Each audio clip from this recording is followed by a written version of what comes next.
En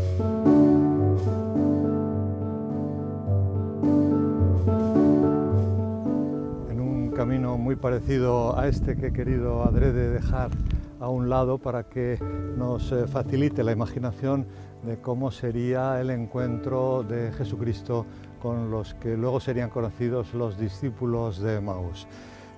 Iban andando, parecían cabizbajos, tristones, y entonces este extranjero, que todavía no saben quién es, les pregunta concretamente, la pregunta que les hace es: ¿qué discusiones son estas que tenéis entre vosotros mientras vais andando?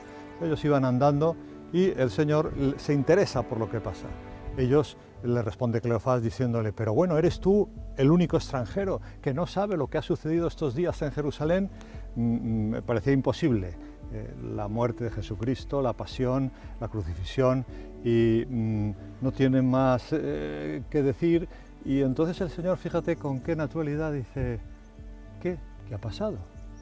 Es impresionante cómo nos busca el Señor, porque fijaros que estos discípulos son alguien que creía que el Señor era el Mesías, así lo era, que iba a resucitar de entre los muertos, se lo había anunciado a ellos, pero no estaban muy por creerse las cosas. El domingo pasado hablábamos de Tomás, que era un discípulo, y también él resulta que incluso no cree a otros apóstoles que le dicen que ha estado el Señor, y hasta que no pasa 8 días que ya aparece el Señor, son incrédulos.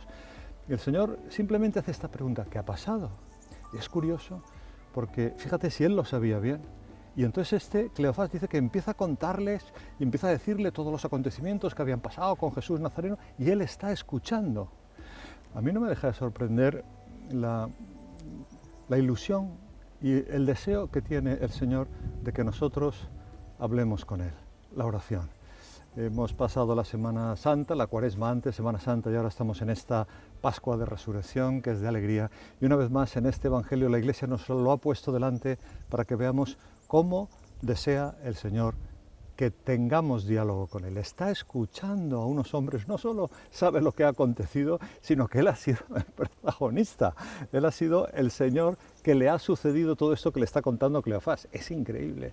También nosotros no debemos nunca pensar que el Señor no nos escucha, aunque sepa las cosas que han sucedido, porque ya las sabe, pero cuéntalas, como un padre escucha a su hijo también cuando le enseña cositas del colegio que han hecho con pastelina, o un dibujito que dice, pero...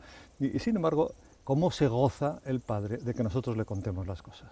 Creo que si el otro día sacábamos el propósito de la confesión, si sacábamos el propósito, si hemos ido sacando distintos propósitos, que este sea, en esta Pascua, tratemos al Señor. El Señor les habla después y dice también el Evangelio, que empezando por los profetas y por toda la Sagrada Escritura les va contando lo que realmente, que estas cosas eran necesarias que sucedieran. Y quédate con nosotros. Y entonces está tan a gusto con el Señor. Cuando nosotros realmente entablamos diálogo con el Señor, cuando empezamos a tratarlo, ellos van por este camino que decíamos antes, y en ese rato, vamos a decir, se enamoran del Señor, se quedan prendados de su conversación, de su ternura, de cómo les escucha. El diálogo con el Señor en la oración siempre crecerá en nosotros y hará que le invitemos, como aquellos dos hombres, Cleofás y su compañero, que le dicen: quédate con nosotros, que ya es tarde, quédate con nosotros. El Señor se queda, y cuando hace la fracción del pan, nos cuenta el Evangelio, no te lo leo porque ya sabes, San Lucas 24, estoy diciéndotelo un poco porque es muy conocido, no te lo estoy leyendo. Al hacer la fracción del pan lo reconocen. Fíjate, lo han reconocido porque les ha explicado las Escrituras, la palabra de Dios. Hemos de escuchar la palabra de Dios, si no, no habrá diálogo.